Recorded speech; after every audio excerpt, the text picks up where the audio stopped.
रुक्मिणी कान संजीवन भगवान कुंडलेश परमात्म्याच्या सेवेकरता ज्ञानियांचे राजे साधकांचे मायबा विठोबाचा प्राणसखा ज्ञानियांचे शिरोमणी चिंतकाचे चिंतामणी त्रैलोक्याचे जीवन असणारे विश्वमामी नारोपर आहे। त्याचप्रमाणे आपल्या वर्तनी संप्रदायाचा पाया त्या संतांनी रचला। ज्ञानदेवी रचिला पाया बळवंत चराचरी कीर्तिवंत अलौकिक देववंत आणि पुत्रवणी भगवंत असे असणारे महाराष्ट्रातील श्रीमंत जगद्गुरु श्री तुकोबाराय स्वानंद सुकुमासी गुरुनामगुरु सद्गुरु चोर महाराज गुरुवर्य तात्या महाराज महापुरुष आणि आपल्या गावचा असणारा ग्रामदैवत आणि आपल्या सर्वांचा असणारा अधिष्ठान श्री वाणीश्वर भगवंताच्या या पदस्पर्शाने परम पवित्र झालेला या गावामध्ये तुम्ही अनेक संतांचे उत्सव या ठिकाणी करत असतात आणि आज या ठिकाणी खूप मोठा महान पर्व आहे। त्यांचा पुण्यतिथी उत्सव या ठिकाणी समाधी सोहळ्याचा उत्सव या ठिकाणी आपण संपन्न करत आहोत। या ठिकाणी वर्ष किती आहे? आपण या ठिकाणी पहिलेच वर्ष आहे। तारीख घेताना सुद्धा आपण सांगितलं होतं या ठिकाणी आमचे असणारे परमार्थिक आधारस्तंभ आहे भक्तीपरायण प्रमोद आपल्या यांनी सांगितलं होतं महाराज या ठिकाणी प्रवचन आहे आणि सुरुवात असल्यामुळे नको नाही मोठा काज केला त्यामुळे त्यांनी प्रवचन सुरुवात केलेली आहे। पुढल्या वर्षी कीर्तन करते बरोबर असे या ठिकाणी सुंदर असणारा या ठिकाणी कार्यक्रमाचा योग आहे। संत शिरोमणी सावता महाराज यांचा पुण्यतिथी उत्सव आहे। म्हणून संतांची पुण्यतिथी का करावी का त्यांचं स्मरण का करावं का त्यांचं चिंतन करावं ज्ञानोबाराय सांगतात तैसी हालपणी आपण पिपावी ते संताची पाता युसावी म्हणून मानावी ऐकावी त्याची सदा आपलं असणारं जे हरवलेलं स्वरूप आहे ते स्वरूप जर त्या ठिकाणी सावरायचं असेल त्या स्वरूपाला आपलं जीवन प्राप्त करायचं असेल तर ज्ञानोबाराय बोलतात आपण संतांचे पुण्यतिथी संतांचं स्मरण संतांचं चिंतन हे नेहमी केलं पाहिजे। कशामुळे आपण जर त्यांचं चिंतन केलं तर काय होईल? ज्ञानेश्वर महाराज सांगतात विपाई करी आठवला चित्ता तरी ती आपली योग्यता ही असो तयारी प्रशंसिता लालवाती। संत शिरोमणी सावता महाराजांचं चरित्र पाहिलं संत शिरोमणी सावता महाराजांचं जीवन दर्शन जर आपल्या जीवनामध्ये घडलं तर आपल्या जीवनामध्ये निष्कर्म्य असणारा कर्म सिद्धांताचा मार्ग आपल्याला सापडेल आणि कर्म करून कसं देवापर्यंत पोहोचता येतं। कर्म इतकं श्रेष्ठ आहे की ते श्रेष्ठ कर्म केल्यानंतर भगवंत सुद्धा कसा प्रत्यक्ष भेटीला येऊ शकतो हे संत शिरोमणी सावता महाराजांचं चरित्र आपल्याला शिकवतं। म्हणून सावता महाराजांचं जीवन म्हणजे हे निष्कर्म्य सिद्धांतवादी जीवन आहे। ज्ञानेश्वर महाराज या ओळीमध्ये तेच सांगत आहे ज्या संतांनी ज्ञानरूपी गंगेमध्ये स्नान केलं आणि ज्ञानरूपी गंगेमध्ये स्नान करून ज्यांचं जीवन पूर्णत्वाला प्राप्त झालेलं आहे ते संत कधी ज्ञानाच्या रूपाने अवताराला येतात। पुढे ऐका ते संत कधी वैराग्याच्या रूपाने अवताराला येतात। कोण बरं? ज्यांनी ज्ञानरूपी गंगेमध्ये स्नान केलेलं आहे ज्यांचं जीवन पूर्णत्वाला प्राप्त झालेलं आहे ते कधी कधी ज्ञानाच्या रूपाने अवताराला येतात। पुढे चला ते कधी कधी वैराग्याच्या रूपाने अवताराला येतात ते कधी कधी भक्तीच्या रूपाने अवताराला येतात। पण आजच्या ओळीमध्ये ज्ञानेश्वर महाराज सांगतात ते कधी कधी शांतीच्या रूपाने अवताराला येतात। एक शांतीशी आले पल्लव नव्हे पण आज आपल्याला त्यांचं चरित्र पाहायचं आहे ते असणारे कधी कधी माझे असणारे संत शिरोमणी सावता महाराज निष्कर्म्य सिद्धांताचा असणारा जगाला मार्ग शिकवण्याकरता अवताराला येतात। सावता महाराज दोन होती केलेल्या अवतारामध्ये बारीक ऐका संत शिरोमणी सावता महाराज द्वापर युगामध्ये भगवंताचे जे काही प्रमुख सवंगडी होते पेंद्या सुदाम्या वाकड्या कोण त्या ठिकाणी माझे गडी कोण कोण निवडा भिन्न यातून भगवान श्रीकृष्ण परमात्म्याने द्वापारी युगामध्ये काही प्रमुख गोपाळांनाच काला दिला. कोणाला काला दिला का? याला तरी यारी लागी अवघे माझ्या मागे मागे आधी देतो पोट भरी पुरी मनात तोवरी हळूहळू चाला कोणी कोणाशी न बोला तुका म्हणे सांगा गाठी दिली नका भरू पोटे. म्हणून सर्वांना काला दिला का भगवंताने? सर्वांना काला दिला नाही. काही प्रमुख असणाऱ्या गोपाळांनाच काला दिला.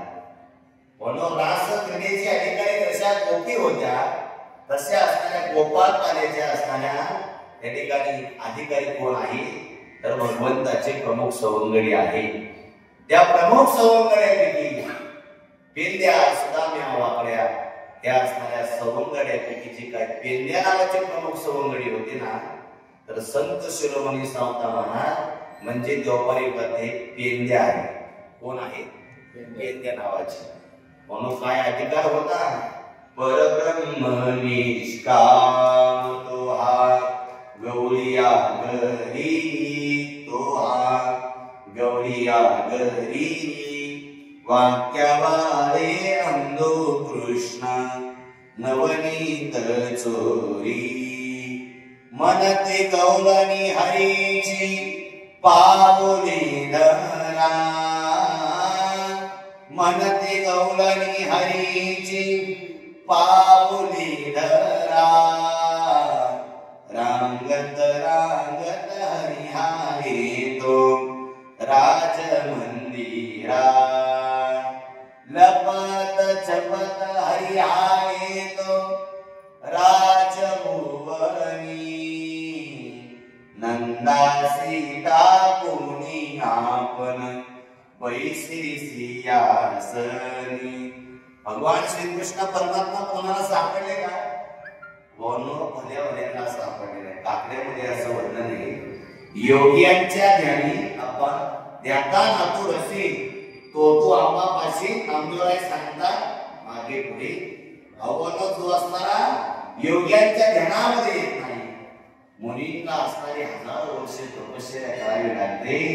त्यांच्या सुद्धा देव स्वप्नामध्ये येत नाही.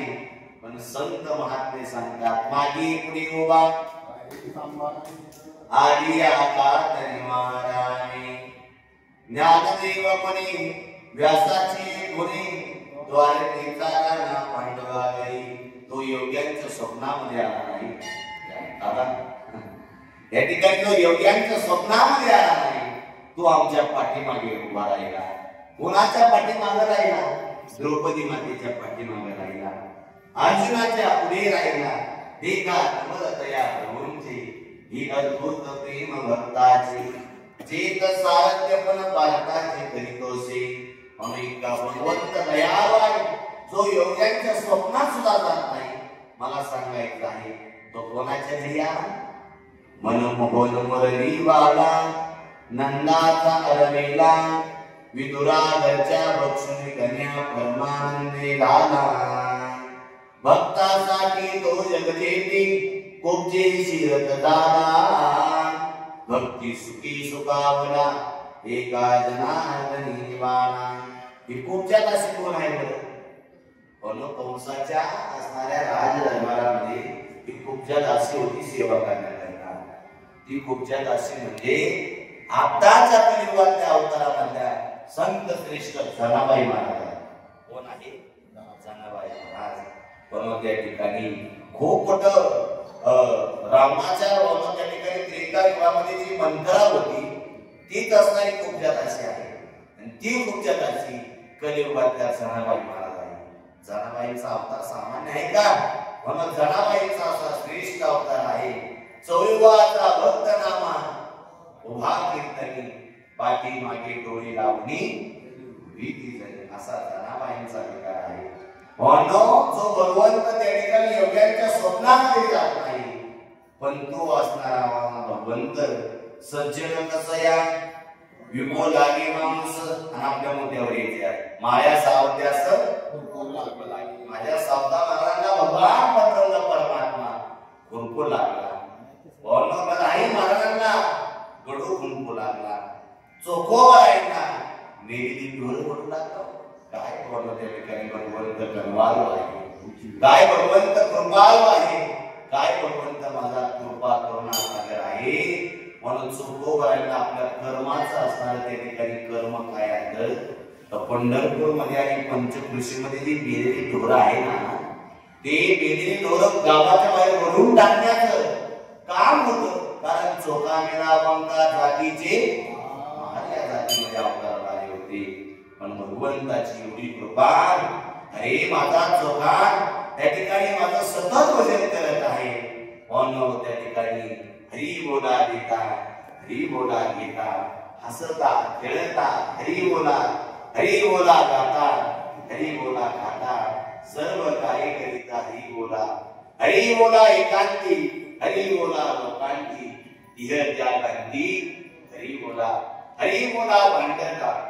आम्ही आमच्या गुरुंना आपण म्हणायचो सर्व करताना आम्ही विठ्ठल भजन करू, फक्त भांडताना कसं काय भजन करायचं, भांडताना आम्हाला शिव्या द्यावा. बरोबर आमचे गुरुवारी सांगायचे फोकाटा कसा रामकृष्ण आहे म्हणून. हरी बोला भांडता, हरी बोला काढण्याचा. बोललो त्या ठिकाणी सावता महाराजांनी चकोबाईने सर्व काय करत असताना देवाचं भजन करावं, इतका अधिकार इतकं कर्म श्रेष्ठ बनावतं माणसाला. बोलो माझ्या चकोबाईला पांडुरंग परमात्म्यानं विटेवरी नीट आनंदाचा गंध, तुका नाचे छंदे नाम घोषे. विटेवरची वन पवित्र असणारं स्थळ सोडून माझा पांडुरंग परमात्मा चोख्या मेल्या संगे डोरीवर लागला. तो सर्व सावता महाराजांना शेतामध्ये लागला. ते सावता महाराज द्वापारयुगामध्ये पेंड्या होते, ते सावता महाराज त्रेतायुगामध्ये कोण होते. ते सावता महाराज त्रेतायुगामध्ये माझ्या प्रभू रामरायाचे असणारे सासरे आणि सीता मातेचे वडील काय नाव आहे जनक. म्हणून गीतेमध्ये कर्म किती श्रेष्ठ बनवतं, कर्माने कसा मोक्ष मिळतो गीतेच्या 3ऱ्या अध्यायामध्ये सांगितलेलं आहे. कर्मण्येवै संसिद्धी मास्तिता जनकात्रय लोकसंग्रहमेवापि संपश्यन् कर्तुमर्हसि. देखपा जनकादिक कर्मदाता असेक न सांडिता मोक्ष सुख पावते झाली. ज्ञानेश्वर महाराजांची काय गुरुहोळी आहे. ज्ञानोबा सांगतात तुम्ही कर्माचा त्यागच करू नका, आपल्या कर्म करत राहा. कर्म काय आपल्याला देतं, कर्म आपल्याला मोक्ष देतं. काय देतं, कर्म आपल्याला मुक्ती देतं, कर्म आपल्याला मोक्ष देतो. फक्त कर्म करत असताना आपलं कर्म कसं झालं पाहिजे तो कोबराय सांगतात. कर्म धर्म त्यांचा पण आपलं नारायण कर्म होत नाही. आपलं कर्म वरून नारायण झालं पाहिजे, आपलं कर्म देव स्वरूपाला प्राप्त झालं पाहिजे. आणि संत शिरोमणी सावता महाराज यांनी आपल्या जीवनामध्ये असा पुरुषार्थ केला, असे काही प्रयत्न केले देवाच्या प्राप्ती करता, अशी काही देवाकडे प्रार्थना केल्या, अशी काही प्रतीक्षा केल्या आणि तदनंतर माझ्या असणाऱ्या सावता महाराजांना देवाची प्राप्ती झाली. पण सावता महाराजांनी कर्म कसं केलं, कर्म धर्म त्यांचा, म्हणून धर्म सुद्धा देव झाला आणि कर्म सुद्धा आमची माळी याची लाट शेत लावू. म्हणून कर्म कोणतं आहे, लसूण मिरची कोथिंबिरी अवघा झाला माझा हरी. मोठ नाडा वीर दोरी अवघी व्यापिली पंढरी. सावताने केला मला विठ्ठल पायी गोवी लागला. असा सावता महाराजांचा अधिकार. आणि म्हणून तेच ज्ञानेश्वर महाराजांच्या वहीमध्ये सांगत आहे. असे माझे सावता महाराज म्हणजे कोण आहे, ज्ञानेश्वर महाराज म्हणजे कोण आहे, म्हणून तुकाराम महाराज म्हणजे कोण आहे. साक्षात कालच नामदेवरायांची पुण्यतिथी झाली. बरोबर, नामदेव महाराज म्हणजे कोण आहे. शांती ब्रह्म एकनाथ महाराज म्हणजे कोण आहे, म्हणून शांती ब्रह्म एकनाथ महाराज म्हणजे साक्षात शांती आहे. नामदेव महाराज म्हणजे साक्षात भक्ती प्रेम आहे. तुकाराम महाराज म्हणजे साक्षात असणारं वैराग्य आहे. ज्ञानेश्वर महाराज तर कोण आहे, साक्षात भगवंत सांगतात. ऐके ज्ञान चक्रवर्ती तू तव ज्ञानाचीच मूर्ती. परी पुससीची आरती ती कळली मज ज्ञानाचा सागर सकाळ माझा ज्ञानेश्वर. जनाबाई महाराज देवाला प्रार्थना करतात, देवा असं वाटतंय आता जन्माला आले ना तुम्ही मरूनच जाऊ. कागद अशी म्हणते तू. तेव्हा जनाबाई महाराज म्हणतात की माझ्या ज्ञानोबाईच्या पोटाला यावं, मरून या जावी वा माझ्या पोटा यावे. ऐसे करी माझ्या बाबा सगळ्या माझ्या ज्ञानदेवा. जागे उभारणी जन्मोजन्मी दासी जरी. काय अभिप्राय होता जनाबाई महाराजांचा. म्हणून जनाबाई महाराज म्हणजे साक्षात त्या ठिकाणी संतांची सेवा आहे, नामदेवराय म्हणजे भक्ती आहे. तसे म्हणजे संत शिरोमणी सावता महाराज म्हणजे निष्कर्म्य नावाचा असणारा त्या ठिकाणी कर्म नावाचा सिद्धांत आहे. कसं असणारं कर्म करावं, निष्कर्म्य सिद्धांत. निष्कर्म्य म्हणजे काय? निरपेक्ष. निरपेक्ष म्हणजे काय? अंतःकरणामध्ये कोणती फलाची अपेक्षा न ठेवता जे कर्म केलं जातं त्याला म्हणून त्या ठिकाणी निष्कर्म्य सिद्धांत म्हणतात. तो सिद्धांत सावता महाराज स्वतः जीवनामध्ये जगले आणि म्हणून जगून त्यांनी जगाला काय शिकवलं. कांदा मुळा भाजी अवघी तुम्ही तुमच्या कर्मामध्येच राहा, तुम्ही कर्माचा अभिमान सांगू नका. ज्ञानेश्वर महाराज म्हणतात आपण ज्या कुळामध्ये जन्माला आलो, ज्या धर्मामध्ये आपण जन्माला आलो त्या धर्माचा आपल्याला अभिमान पाहिजे. काय पाहिजे? अभिमान पाहिजे. गर्व नाही का, अहंकार नाही का, अंतःकरणामध्ये स्वाभिमान पाहिजे. ज्ञानेश्वर महाराज सांगतात त्या ठिकाणी अभिमान नसंधी स्वजातीचा. आपण आपल्या जातीचा त्या ठिकाणी अभिमान सोडू नाही. ज्ञानेश्वर महाराजांची काय सुंदर गोष्ट आहे 12व्या अध्यायामध्ये. ज्ञानोबराय बोलतात कुलधर्म चाली विधी निषेध पाळी मग सुखी तुझ सगळी दिलेली आहे. ज्ञानेश्वर महाराज सांगतात सुख तुम्हाला देऊन टाकले देवान. सर्व सुखाचे आगर बाप रत्ना देवीवर, सर्व सुखाचे आगर जनी मनी सांगर, सर्व सुखाचे आगर मनी नराई सोनार, सर्व सुखाचे आगर इथून पुढे माझे नाही पाठांतर. एवढी पंचायत पाठी.